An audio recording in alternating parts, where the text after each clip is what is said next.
अस्सलाम वालेकुम स्टूडेंट्स, मैं हूं मोहम्मद इब्राहिम आपके चैनल डायमेंशनल फिजिक्स से। स्टूडेंट्स, आज हम डिस्कस करेंगे chapter number 21 nuclear physics. Topic है जी mass defect and binding energy. Student, very important for short question and MCQs. Student, आज का टॉपिक स्टार्ट करने से पहले मैं आपको एक स्टोरी जो है वो बताता हूँ चार दोस्तों की। स्टूडेंट, चार दोस्त थे जिनका प्लान बना कि वो मिलकर पिज़्ज़ा पार्टी जो है जी वो करेंगे। ठीक, तो उन्होंने एक मिलकर जी एक रेस्टोरेंट डिसाइड किया जहाँ पर जो है वो ऑफ चल रहा था, और जो 3000 का पिज़्ज़ा था वो उन्हें 2000 का मिल रहा था। ठीक, कितने दोस्त थे? चार दोस्त थे। अब चारों दोस्तों ने कहा कि भाई अमेरिकन सिस्टम पर मींस कि हम टोटल बिल को 4% पर डिवाइड करेंगे और वहाँ पर जाकर पिज़्ज़ा पार्टी करेंगे और पिज़्ज़ा को जो है जी वो इंजॉय करेंगे। अब स्टूडेंट, वो रेस्टोरेंट में गए, उन्होंने पिज़्ज़ा वगैरह खाया, खूब इंजॉय किया, मज़ा किया। लेकिन एट द एंड जब रेस्टोरेंट में उन्हें बिल रिसीव हुआ तो उस पर अमाउंट थी 2200 रुपीज़, यानी कि 2200 रुपये। तो जब उन्होंने आपस में बिल डिवाइड किया तो उन्हें पहले शुरू में कितने आने चाहिए थे हिस्से में, जब 2000 प्राइस थी 500 ईच, तो उन्हें 550 ईच जो है वो पे करने पड़े। ठीक, अब ये जो ऊपर के 200 थे वो टैक्स था। ठीक, अब ये सारी कहानी मैं आपको क्यों बता रहा हूँ स्टूडेंट, याद रखिएगा, ठीक न्यूक्लियस में भी ऐसा ही होता है। अगर बात कर ली जाए न्यूक्लियॉन्स की, फॉर एग्जांपल हीलियम है, हीलियम में स्टूडेंट दो न्यूट्रॉन हैं, दो प्रोटॉन हैं। ठीक, अगर दो न्यूट्रॉन और दो प्रोटॉन का अलग अलग मैस, इंडिविजुअल मैस, जब वो सेपरेट थे, सेपरेट स्टेट में थे, ऐड कर लिया जाए तो वो helium nuclei, bounded helium nuclei के मैस से ज़्यादा होता है। ठीक, तो आज हमने जो टॉपिक पढ़ना है वो है यही कि मैस डिफेक्ट। ठीक है, कि the mess of nucleus always less than the total mass of protons and neutrons. ठीक है, जो total number of proton and neutron हैं वो उनका मैस ज़्यादा होता है टोटल मैस ऑफ न्यूक्लियस से। तो सवाल ये पैदा होता है कि मिसिंग मैस जो है, मैस डिफेक्ट है, वो जाता किधर है फिर? स्टूडेंट, आपको जो पिज़्ज़ा में टैक्स की फॉर्म में मिला, उन चार दोस्तों को जो टैक्स था वो 200 पे करना पड़ा। इसी तरह न्यूक्लियस के केस में वो जो मिसिंग मैस है वो कन्वर्ट हो जाता है एनर्जी में। तो आज हम एल्बर्ट आइंस्टाइन की जो इक्वेशन है is equal to M C square, उसकी एक प्रैक्टिकल एप्लीकेशन जो है वो पढ़ने जा रहे हैं। ठीक, तो आज आपको समझ आ गया होगा कि वो इक्वेशन जो है वो यूज़ कहाँ पर होती है। तो शुरू करते हैं जी। देखें, जैसा कि मैंने आपको एग्जांपल दी थी कि चार दोस्त थे जी। ठीक है, चार स्टूडेंट थे, for example S1, S2, S3 और S4। ठीक है, जिन्होंने पिज़्ज़ा पार्टी का जो है जी वो क्या किया, प्लान। और पिज़्ज़ा की प्राइस क्या थी, 2000 रुपीज़। ठीक, जबकि एट द एंड उनका जो फाइनल बिल बना वो कितने का बना, 2200 रुपीज़ का। इसमें जो 200 थे वो क्या था, 200 इसमें टैक्स था। ठीक, तो वो ये सोच कर गए थे कि उन्हें कितना पे करना पड़ेगा, 500, लेकिन ईच स्टूडेंट को कितना पे करना पड़ा, 550 रुपीज़। ठीक, इसी तरह स्टूडेंट अगर बात कर ली जाए हीलियम न्यूक्लियाई की, अब हीलियम 24 है, दो प्रोटॉन है, दो न्यूट्रॉन है। तो जब ये सेपरेट स्टेट में है, इनका जो सेपरेट मैस है, यहाँ पर देखें ग्रेटर का मैंने सिंबल यूज़ किया है, वो ज़्यादा होगा हीलियम न्यूक्लियाई से, जो कि बाउंडेड मैस की फॉर्म में होगा। तो याद रखिएगा, separate mass is greater than the bounded mass. अभी जो सेपरेट मैस है ये बाउंडेड मैस से क्यों ज़्यादा है? ठीक है, कितना ज़्यादा है वो सारा आज हमने डिटेल में डिस्कस करना है। और मैस डिफेक्ट और बाइंडिंग एनर्जीज के क्या रिलेशन है, मैस डिफेक्ट पर न्यूक्लियॉन क्या है, बाइंडिंग एनर्जी पर न्यूक्लियॉन क्या है, ये सारा आज हमने पढ़ना है। ठीक हो गया? तो मैस डिफेक्ट होता क्या है जी, अब आपको बेहतर समझ आ जाएगा कि mess of nucleus is always less than the total mass of its protons and neutrons, जिन्हें हम न्यूक्लियॉन्स कहते हैं। क्या कहते हैं? न्यूक्लियस के रिहायशी न्यूक्लियॉन्स। ठीक। तो किसी भी जो न्यूक्लियस का मास है वो हमेशा कम होगा total mass of its protons and neutrons. तो ये जो मिसिंग मास है इसे ही हम कहते हैं मास डिफेक्ट और मास डेफिशिएट। ठीक हो गया। तो मैथमेटिकली स्टूडेंट हम लिख सकते हैं, अब ये जो मिसिंग मास है, हमने क्या कहा मिसिंग मास क्या है, देखिए ना, जो इंडिविजुअल हमारे पास मास है प्रोटॉन्स का न्यूट्रॉन्स का, वो न्यूक्लियाई के मास से, बॉन्डेड न्यूक्लियाई के मास से ज़्यादा है। ठीक है। तो इक्वेशन देखें कैसे बनेगी, missing mass mass defect delta M is equal to Z M P. अब वन बाय वन डिस्कस करेंगे। एम पी क्या है, मास ऑफ प्रोटॉन, जेड क्या, टोटल नंबर ऑफ प्रोटॉन, यानी कि टोटल नंबर ऑफ प्रोटॉन्स कितने हैं, उनका मास कितना है। ठीक हो गया। फिर plus N M N, M N mass of single neutron multiply by number of neutrons, यानी कि mass of total number of neutrons क्या है, N M N, minus mass of nucleus, ये है जी मास ऑफ बाउंडेड न्यूक्लियस, या जिसे हम कहते हैं एक्सपेरिमेंटल मास। तो हमने क्या किया, टोटल मास जो था प्रोटॉन और न्यूट्रॉन का, उसमें से एक्सपेरिमेंटल मास माइनस कर दिया न्यूक्लियस का, तो हमारे पास मिसिंग मास मास डिफेक्ट आ गया। अब इसी इक्वेशन को स्टूडेंट इस तरह से भी लिख सकते हैं, वो कैसे जी, delta M as it is आ गया, Z M P as it is आ गया, neutron number, student neutron number जो है हमारे पास ये क्या होता है, mass number minus charge number, total number of protons plus neutrons minus total number of proton is equal to total number of neutron. तो हमने लिख लिया इनकी जगह पर ए माइनस सेट, और इसे नाम दे दिया इक्वेशन 1 का। तो आगे देखें जी, एग्जाम्पल है, फॉर एग्जाम्पल स्टूडेंट मेरे पास ऑक्सीजन है और ऑक्सीजन का आइसोटोप है 815। अब हम जानते हैं कि जी जिसका जो चार्ज नंबर है वो आप देख रहे हैं 8 है, ठीक, और न्यूट्रॉन नंबर कैसे आएगा, 15 माइनस 8 7, नंबर ऑफ न्यूट्रॉन्स कितने हैं 7। सो बाय यूजिंग इक्वेशन 1, ये जो हमारी स्टूडेंट फर्स्ट इक्वेशन हमने डिस्कस की, ठीक है, delta M is equal to Z M P plus A minus Z M N minus mass of nucleus, इसे यूज़ करने जा रहे हैं। तो देखें जो टोटल हमारे पास मास है प्रोटॉन एंड न्यूट्रॉन्स का वो कितना है, 8 प्लस 7 15, कितना है 15, जबकि जो एक्सपेरिमेंटल कैलकुलेटेड मास है ऑक्सीजन 815 का वो है 13.5। तो अगर हम डिफरेंस लेंगे total mass of proton and neutron minus experimental mass, तो वैल्यू आती है 1.5 जो कि मिसिंग मास है, इसे ही हम कहते हैं मास डिफेक्ट। ठीक हो गया। अब सवाल ये पैदा होता है, ये जो मास डिफेक्ट है ये मास कहाँ चला गया, भाई मास एनर्जी में कन्वर्ट हो गया, मास किस में कन्वर्ट हो गया, एनर्जी में कन्वर्ट हो गया, और उस एनर्जी को हम कहते हैं बाइंडिंग एनर्जी।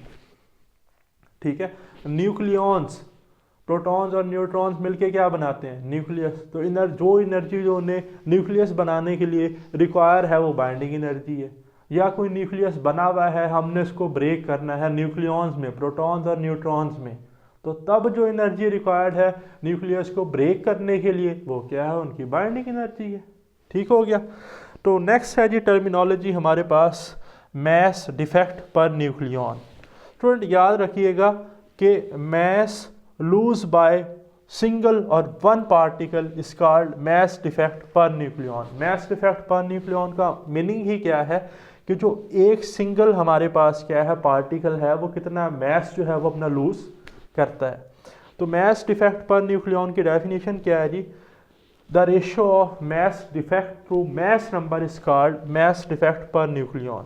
अब रेशियो है मास डिफेक्ट की और मास नंबर की, तो मैंने लिख लिया डेल्टा एम ओवर ए। अब student delta M over A और इक्वेशन 1 से डेल्टा एम की वैल्यू ले ली, Z M P plus N M N minus mass of nucleus divided by A. ठीक है जी। तो ये इक्वेशन आ गई हमारे पास मास डिफेक्ट पर न्यूक्लियॉन की। अब स्टूडेंट हम डिस्कस करते हैं, हमारे पास एक ग्राफ है जी मास डिफेक्ट, ठीक है जी, पर nucleon versus charge number, versus charge number. अब यहाँ पर अगर आप देखें तो ये मास डिफेक्ट पर न्यूक्लियॉन जो है जी उनकी वैल्यूज़ लिखी हुई हैं -0.007 टू -0.009। ये ग्राफ जो है अगर हम बॉटम की तरफ जाते जाएं तो ये मोर नेगेटिव होता जा रहा है। ठीक है। अब नोट आपने याद रखना है, लिख भी लें कि more negative mass defect per nucleon, more negative mass defect per nucleon have higher stability, higher stability। जिस एलिमेंट का mass per nucleon more negative होगा, ठीक है, उसकी स्टेबिलिटी सबसे ज़्यादा होगी। अब यहाँ पर ये जो हमारे पास ग्राफ है इसमें आयरन आता है, ठीक है, जो सबसे ज़्यादा मोर नेगेटिव क्या रखता है, मैस डिफेक्ट पर न्यूक्लियन। तो याद रखिएगा mass defect per nucleon more negative इसका सबसे ज़्यादा है, ब्लू एरो बता रहा है, तो इसकी स्टेबिलिटी क्या है, सबसे ज़्यादा है। तो ये पेपर में अक्सर एमसीक्यूज आता है कि कौन सा एलिमेंट जो है वो सबसे ज़्यादा स्टेबल है, तो एमसीक्यूज में मार्क कर लें iron is the most stable, ठीक है। और एक और बात, ये आपकी बुक में नहीं लिखा हुआ, आप लिख लें कि मैस डिफेक्ट पर न्यूक्लियन का एक और नाम है, इसे हम कहते हैं पैकिंग फ्रैक्शन ऑफ न्यूक्लियस। क्या कहते हैं, पैकिंग फ्रैक्शन ऑफ न्यूक्लियस। तो लिख लें कि more negative the packing fraction, more negative the packing fraction will give you the higher stability, ठीक है जी। जितनी ज़्यादा नेगेटिव पैकिंग फ्रैक्शन होगी, मैस डिफेक्ट पर न्यूक्लियन होगा, उतनी ज़्यादा क्या होगी, स्टेबिलिटी होगी, ठीक है जी। फिर है स्टूडेंट हमारे पास डेफिनेशन जी बाइंडिंग एनर्जी की। बाइंडिंग एनर्जी, बाइंड करना न्यूक्लियंस को, प्रोटॉन और न्यूक्लियंस को बाउंड, ठीक है, बाउंडिंग स्टेट में लाना, बाइंड कर देना उन्हें न्यूक्लियस बनाने के लिए। तो देखिए मैंने लिखा है energy required to break the nucleus into nucleons. Nucleus बना हुआ है तो उसको ब्रेक करने के लिए न्यूक्लियंस में, या energy needed to form nucleus from its constituents nucleons. Nucleus बनाने के लिए जो एनर्जी रिक्वायर है न्यूक्लियन से, उसे हम क्या कहते हैं, बाइंडिंग एनर्जी। और वो जो हमने शुरू में कहा ना कि जो मैस है प्रोटॉन और न्यूट्रॉन का, वो बाउंड न्यूक्लियस से मैस ज़्यादा है, तो जब बाउंड न्यूक्लियस बनता है तो जो उनका रिमेनिंग मैस है वो किस में कन्वर्ट हो जाता है, बाइंडिंग एनर्जी में, ठीक हो गया। तो हीलियम के केस में स्टूडेंट, हीलियम 24 का जी हमारे पास क्या है, न्यूक्लियस जिसमें 2 प्रोटॉन है 2 न्यूट्रॉन है, हमने इसको बाइंडिंग एनर्जी प्रोवाइड की जो कि आगे जाकर हम पढ़ते हैं 28.2 मेगा इलेक्ट्रॉन वोल्ट होती है। तो ये न्यूक्लियस जो है जी ब्रेक हो गया न्यूक्लियंस की फॉर्म में। न्यूक्लियंस में हमें 2 प्रोटॉन मिले, ठीक है, H11 प्रोटियम, और 2 हमें क्या मिले, न्यूट्रॉन मिले, ठीक। तो मैथमेटिकली अगर हम लिखें student expression for binding energy, तो देखें एल्बर्ट आइंस्टाइन की फेमस इक्वेशन है जी E=mc²। तो अब E की जगह आ जाएगा बाइंडिंग एनर्जी, M की जगह आ गया मैस डिफेक्ट डेल्टा M, और C², ठीक है जी। अब ये सब एटॉमिक पार्टिकल हैं तो इनकी जो स्पीड है वो कंपेरेबल है with speed of light. So binding energy is equal to ZMP plus NMN minus mass of nucleus, mass defect की इक्वेशन पुट की, इनटू C² जी। तो स्टूडेंट अब हम कैलकुलेट करेंगे बाइंडिंग एनर्जी फॉर हीलियम 24। तो स्टूडेंट सबसे पहले हम कैलकुलेट कर लेते हैं मैस डिफेक्ट। अब देखें मैस डिफेक्ट का फार्मूला था ZMP plus NMN minus mass of helium 24। अब हीलियम 24 है, ठीक है जी, तो नंबर ऑफ प्रोटॉन्स कितने हैं, Z2, ठीक है। मैस ऑफ सिंगल प्रोटॉन कितना होता है एटॉमिक मैस यूनिट में, 1.007276, प्लस नंबर ऑफ न्यूट्रॉन्स कितने हैं हीलियम 24 में, भाई 2 न्यूट्रॉन है, 2 पुट कर दिया। मैस ऑफ न्यूट्रॉन कितना होता है, 1.008665 U। फिर क्या है, minus mass of nucleus, experimental mess of nucleus जो कि हीलियम 24 के लिए कितना होता है, 4.0028। तो इसको आप सिंप्लीफाई करेंगे, ठीक है, कैलकुलेटर से सॉल्व करेंगे तो डेल्टा M जो है वो आ जाएगा 0.03018 U एटॉमिक मैस यूनिट में। तो अगर हमने इसे कन्वर्ट करना है एनर्जी में, इस मैस को एनर्जी में, तो मैं सिंपली क्या करूँगा, 1 U की जगह पर मैं पुट कर दूंगा 931 मेगा इलेक्ट्रॉन वोल्ट। ये हमने फर्स्ट इस चैप्टर के वीडियो लेक्चर में प्रूफ किया। So 1 U is equal to 931 mega electron volt, ये हमने पुट कर दिया इधर U की जगह पर। तो जब इससे मल्टीप्लाई करेंगे तो बाइंडिंग एनर्जी आ जाएगी हीलियम 24 के लिए 28.2 मेगा इलेक्ट्रॉन वोल्ट। तो 28.2 मेगा इलेक्ट्रॉन वोल्ट वो एनर्जी है जो न्यूक्लियन से न्यूक्लियस बनाने के लिए रिक्वायर है, या न्यूक्लियस को ब्रेक करने की, जब उसे तोड़ना है, ठीक है, न्यूक्लियॉन्स बनाने के लिए, तब रिक्वायर्ड है। क्लियर हो गई जी बात। अब हम स्टूडेंट डिस्कस करेंगे बाइंडिंग एनर्जी पर न्यूक्लियॉन को। जी तो स्टूडेंट्स, अब है मेरे पास बाइंडिंग एनर्जी पर न्यूक्लियॉन। तो स्टूडेंट याद रखिएगा, binding energy per nucleon is directly proportional to the stability.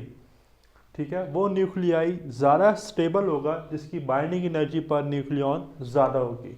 Higher the binding energy per nucleon will give you the higher the stability. ठीक हो गया।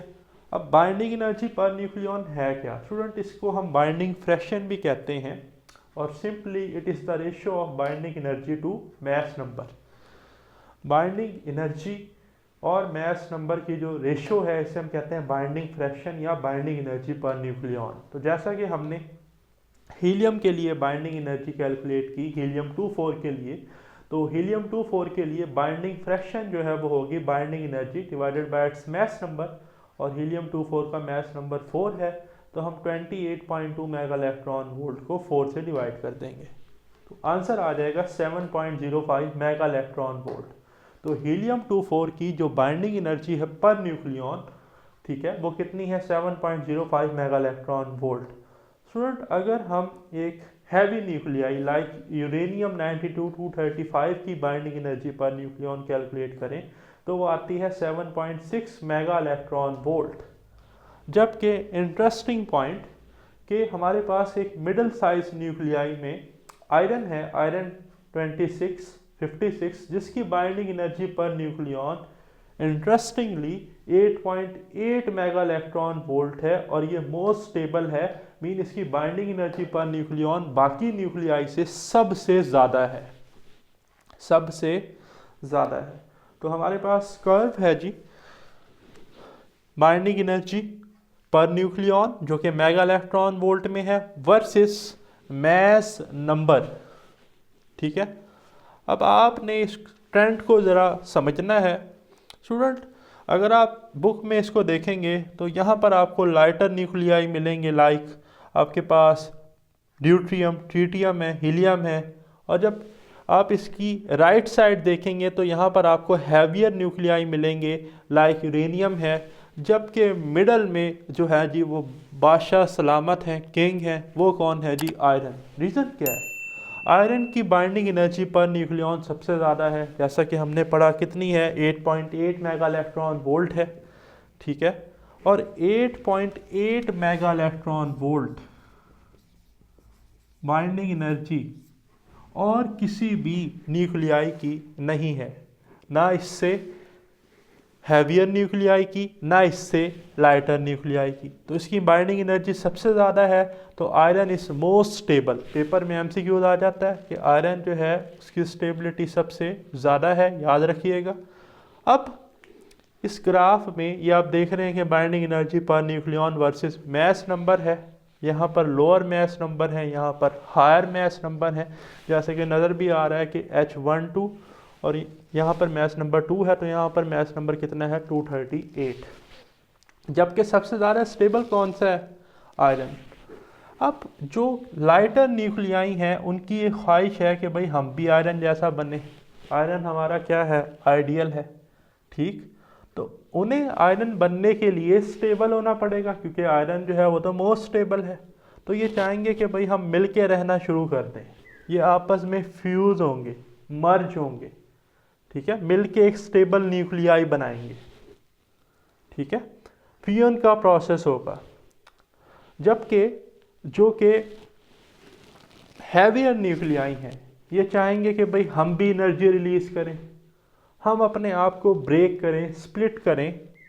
ठीक है जी, फिशन का प्रोसेस करें। यूरेनियम है, ये चाहेगा मैं बेरियम और क्रिप्टॉन बन जाऊं। ठीक है, दो स्टेबल क्या बन जाए? न्यूक्लियाई, और मैं भी आयरन के करीब करीब तर हो जाऊं, ताकि मैं भी एक स्टेबल न्यूक्लियाई में कंसीडर हूं। तो लाइटर वाले चाहेंगे फियन हो, और हैवियर वाले क्या चाहेंगे? फिशन हो। ठीक हो गया। याद रखिएगा, फियन का जो प्रोसेस है ये सन पर होता है, हाइड्रोजन मिलते हैं, हीलियम बनता है कंटिन्यूसली, जो है वो हमें रेडिएशंस मिल रही हैं। और जो फिशन का प्रोसेस है स्टूडेंट, इससे जो है जी वो एटॉमिक बम बनता है। ठीक है, ये पूरी इक्वेशन इंशाल्लाह हम डिटेल में जो है वो आगे जाकर डिस्कस करेंगे कि कौन कौन से जो रिएक्शन हैं जो वो इसमें इन्वॉल्व होते हैं। तो ये था जी आज का हमारा video lecture binding energy and mess defect का। तो अगर आपका स्टिल इस लेक्चर से कोई क्वेश्चन है तो कमेंट्स में ज़रूर डिस्कस कीजिएगा, और अगर वीडियो पसंद आई तो चैनल को लाइक एंड सब्सक्राइब लाजमी कीजिएगा। अल्लाह हाफिज़।